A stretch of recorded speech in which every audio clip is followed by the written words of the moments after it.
Hey, hi guys. So from today we will start collection topic, collection in Java. In today's session we will understand what is the collection framework, and why we use collection framework. So mainly we are going to understand the introduction part of collection in Java. So we will start from collection. What is the collection in Java? So in general, as you know, we can say like group of object, right? So group of object we can call it collection. Let me explain you through the example so that it will be more clear. Suppose that we have so many employees in the company, so we can call it these many objects. We can assume it these are the object which represent to one single entity. Single entity will be company here.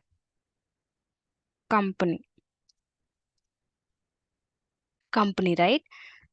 So all employee is representing to this single entity, means to this company. So all employee is representing to this company. So we can say it is a collection of object.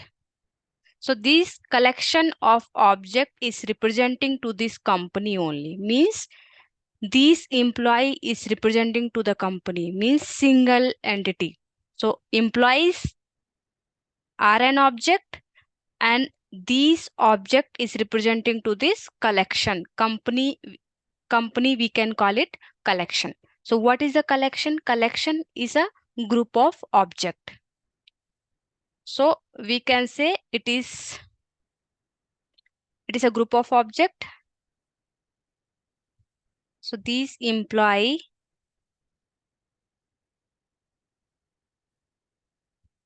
we can say group of object. So this group of object is representing to a single entity, that is called collection. So we can say it is a collection. So this is a definition of collection we can say, or if somebody asks what is a collection, then we can say collection is a single entity. Collection is a single entity. You can take an example. Let's say this is a company, right? So we can say collection is a single entity which represent to multiple objects. So here this company is a single entity which representing to this multiple objects. So these are the objects. So this company is representing to multiple employees, right? So here company is a collection, and we can say and these employees are an object. So we can say collection is a single entity, means this is a single entity. Company is a single entity which represents multiple objects. So these are the objects, multiple objects. So this is called a collection, right? So now we will understand what is the collection framework in Java. So this is a collection, right? Now we will understand collection framework. Collection framework in Java. So in the framework, we work on this collection framework in Java. So we work on collection framework. So what is the collection framework in Java? So we can say to represent a group of object, to represent this group of object into a single entity, we need set of classes and interfaces, right? We need a set of classes and interfaces. So first we can understand what is collection framework in Java. So if someone will ask you in the interview, then we can say collection is a framework, right? Collection is a framework that provides an architecture. It provides an architecture to store the group of object, right? So that we can store and we can manipulate the object, right? So if someone will ask you what is a collection framework, then we can say Collection is a framework that provides an architecture to store and manipulate the group of objects. I will explain you one more time, right? And we can say Java collection framework provides many interfaces and classes. So interfaces, these interfaces Java provides. In collection, these are the interfaces which are available. So collection is an interface, collection is itself is an interface, right? So if someone will ask you what is the super interface of collection, then we can say iterable. Iterable is an iterable is a super interface of this collection interface, and collection has some child interfaces. Collection has child interfaces. So these are the interfaces which collection has. List is an interface, queue is an interface, set is an interface, dequeue is an interface, and sorted set is an interface, right? So these are the interfaces in collection framework. List, queue, set, dequeue, and sorted set. These are the interface. So we will understand each and every interfaces and classes. But today we are understanding only the introduction part. So we will go only high level, right? So if someone will ask you what is the collection, then you need to explain each and everything. Means we can say collection is a single entity which represents multiple objects, right? Multiple objects. So that is called collection, and collection framework, to represent a group of objects into a single entity, we need a set of classes and interfaces, and we have these interfaces. Like we have a collection is an interface, and collection has some child interfaces, that is list, queue, set, dequeue, and sorted set. And suppose that we have a list interface, right? So list interface can implement these classes. So list is an interface.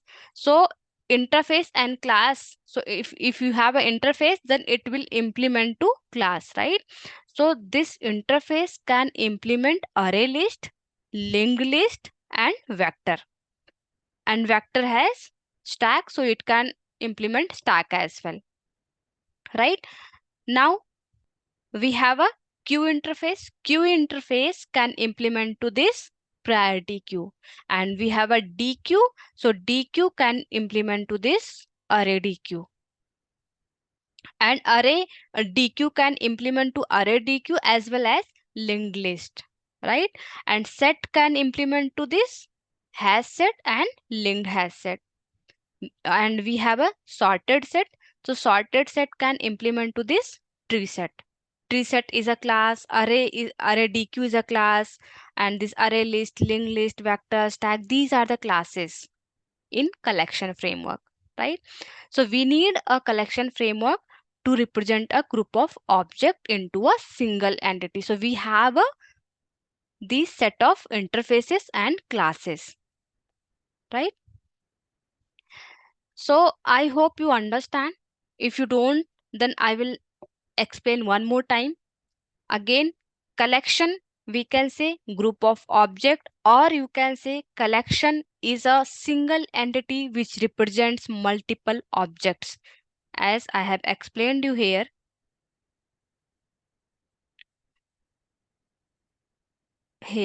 you can see I have explained you, right?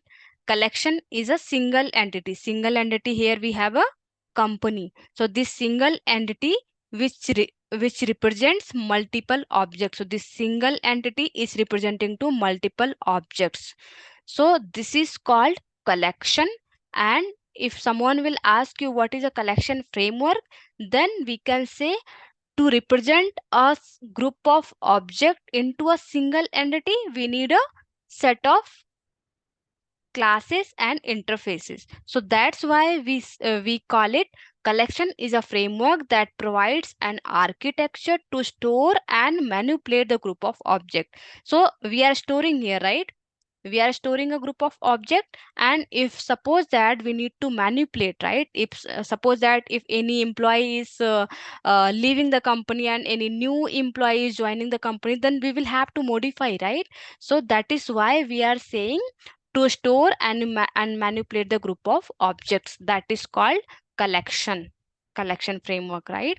And collection framework has some interfaces and classes. So these are the interfaces and classes which I have explained to here. So collection has an interfaces, that is list, queue, set, dequeue, sorted set, right? And collection has a super interface that is called iterable, right? And this list interface can implement to these classes which are array list, linked list, vector, and stack. And queue interface can implement to this priority queue, and dequeue interface can implement to this array dequeue and linked list class. And this set is an interface, and this set interface can implement to this hash set, linked hash set, and the sorted set interface can implement to this tree set, right? So now we have understood collection and collection framework. Now we will understand why we need collection framework. So suppose that I want to store some numbers, right? Let's say I have a 10 numbers, right? So how we can store? We can, if I will store like this, int a is equal to 10, right? Int b is equal to 20, c is equal to 30, int d is equal to 40, or we can say int n number, suppose that is equal to 100. Suppose that we need to store 100 numbers, right? 100 numbers, or suppose that we need some, I want to store some employee name as well, right? So I want to store, let's say, combination of data, right? It could different data types. I have an object which I want to store, which is a different data type, like we can say number, we have a character, we have a name string as well, right? So which I want to store, then how we can store? If I store like this, and if I add like string and character as well, then this is not a good practice to store the data, right? So it will take more and more time, and it will consume more and more memory as well. So this is not a good practice. So we have one another option to store these numbers. We have an array, right? Array in Java we have. So how we can store these values? We can store like this: int, let's say array, right, is equal to new int, and let's suppose that here we can declare 100, right? 100 or 10, whatever the number, whatever the value you want to store, you can provide the length here, right? Size of the array, or a value which you want to store it, right? So how we can store? So it will store like this. Again, it will create one array here, and it will store all the values index wise, right?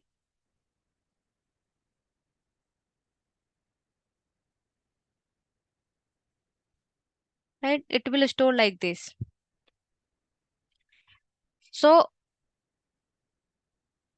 suppose that here we have a zeroth index, one index, right? Two index, and suppose that here we have a 100 index, right? So it will store index wise all the values, right? 1 to 100 it will store, and it will print it. It will store in array, right? So we have this is not a correct way, right? This is not a correct way, so we will not go with this way, right? So this is not a correct way. So we have a second option, this array, right? But in array we have some limitations. We can achieve through array, but we have some limitation in array to store the data, to store the values. What is the drawback in array? So we have a drawback, first drawback, that is it will store only similar kind of data. Likewise, if you are storing integer value, if you have declared here data type int, then you can store only integer data. Then you cannot store any character and string data type, right? So you can store the value only integer type. This is the first drawback. Means we can say first drawback is we can store only similar data type. Similar values we can store, we can say similar values can store, or you can call it homogeneous. Homogeneous means the same meaning. Homogeneous means similar data type you can store. So this is the first drawback. This is the first drawback in array, right? I hope it will not be visible to you. Let me maximize it. Not able to maximize. So only similar data type can we store here. This is the first drawback. So second drawback we have, if you assign here 100, then you can store only 100 data. You can store only 100 values because our memory will be fixed. If you have declared here 100, then you can store only 100 data, not more than that. Means we can say fixed in size. This is a second drawback. What is the third drawback? Third drawback we have, you have only 50 data, right? So what you will do, you will store 50 records, right? 50 records, 50 values you will store, right? So but remaining 50 values, remaining 50 memory location will be wasted. That is the third drawback. We can say waste of memory. Waste of memory, right? So these are the three limitations in array, right? So if I want to store some values, so this is not a correct way. Second way, we have somehow we can achieve these issues through array concept, but in array concept as well we have some limitations. Means if you declare, if you create an object, right, in array, then you can store only similar kind of data. Means see here I have declared int, right? So you can store only integer values. If you will create an object for character array, then you can store only character data, and if you are creating an object for a string, then you can store only string values.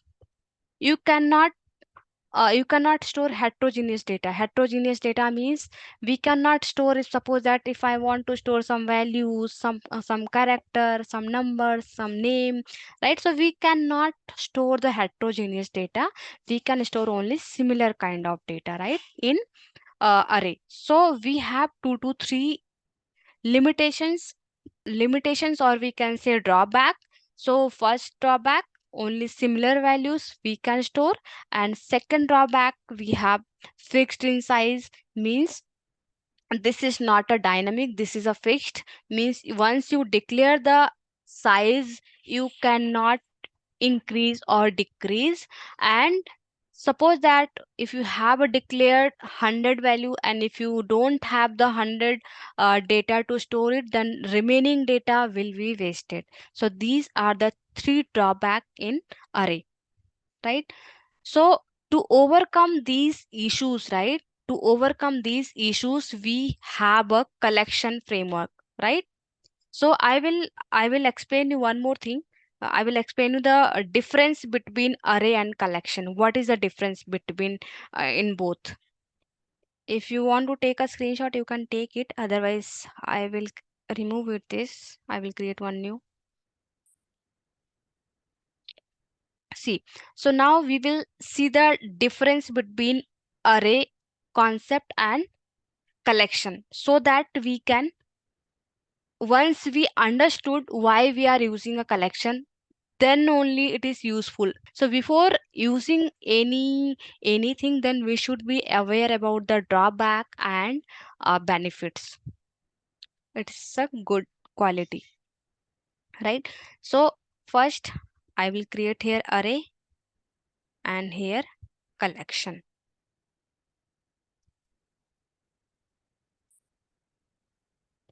Collection, or you can say collection framework. So in difference between both we will understand, right? So first point, what is the first point? In array we understood array array in Java is a fixed in size. So first point is fixed in size. I have explained you, it is fixed in size. This is a first drawback. But in collection it is not a fixed. It is, we can say, growable in nature, not fixed. Not fixed in size. Or we can say growable in nature. This is about collection, right? There we don't have any fixed size. As per your requirement, you can increase and decrease the size in collection. So what is the second point?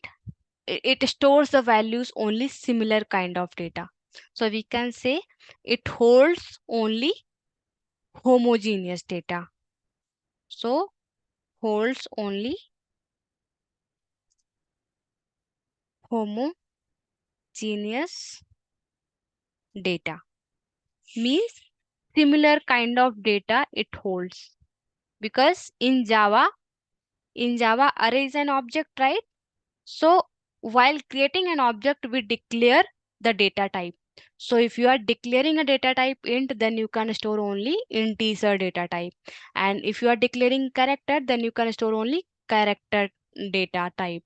And if you are storing only string, if you are creating an object for string, then you can store only string data type. But in collection, it stores heterogeneous data. Means we can store at a time integer, character, and string, or any data type. Float, double, any kind of any data type, you can use it. We can store any kind of data, right? Means we can say it holds homogeneous plus heterogeneous, we can say, right? Homogeneous plus heterogeneous.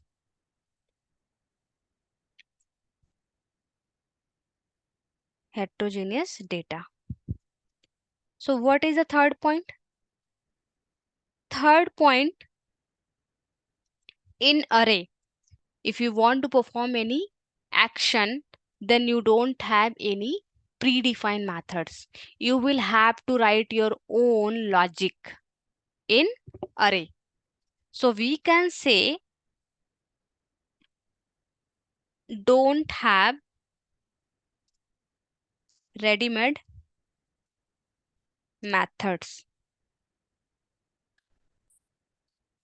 We don't have ready-made methods. So we can say don't have ready-made methods in array. But in collection, we have a ready-made methods. predefined methods are there. So many predefined methods are there. So we don't need to write our own logic. If you want to perform any action, then we can use predefined methods. So we can say predefined methods are available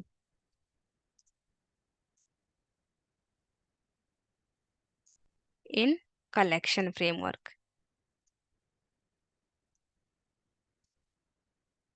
Collection framework.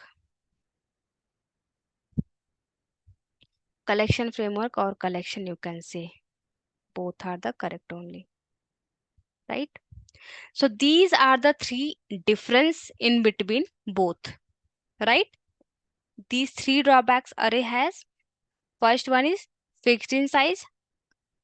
So we cannot increase and decrease the size, right? It will be fixed only. And second one is second drawback. It holds only homogeneous data, means similar kind of data we can store at a time, right? And third one is it doesn't have any ready-made methods. If you want to perform any action, then you will have to write your own logic.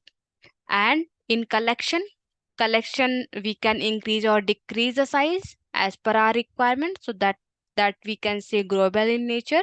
And second point, we can store heterogeneous and homogeneous both the data. And third point, we have a it has predefined methods. So if it is required to use any method, then as per our requirement, we can use the predefined methods, right? So if we use the predefined method, then it will save our time as well, right? So these are the difference. So I hope you understood the introduction part. So far we have seen what is a collection framework, right? And what all classes and interfaces are there in the collection framework. And we have seen why we are going to use collection framework. What is the drawback? To outcome of those drawback, we are going to use this collection.